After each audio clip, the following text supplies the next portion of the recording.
এই বাংলাদেশ ফ্যাসিবাদ মুক্ত হয়েছে এবং এখানে ফ্যাসিবাদের সঙ্গে মুজিববাদের একটা সম্পর্ক দেখা যায় এবং অনেকে মনে করেন যে ফ্যাসিবাদ অনেকটা মুজিববাদের সমর্থক আর কি।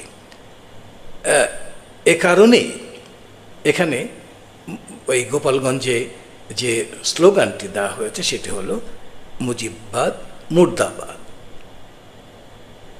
এখন এই গোপালগঞ্জে তারা যখন আসে এটাকে তারা নাম দেয় মার্চ টু গোপালগঞ্জ। অন্যান্য জায়গায় তারা গিয়েছে সেখানে তারা এ ধরনের নাম দেয়নি এবং এই নামকরণের কারণ তারা বলতে পারে সেটি হলো যে এটা তো আলাদা জায়গায়, গোপালগঞ্জ সবাই জানে যে এটি আওয়ামী লীগের একটা দুর্গ, তো এখানে একটা মানে যাওয়াটা এর একটা আলাদা অর্থ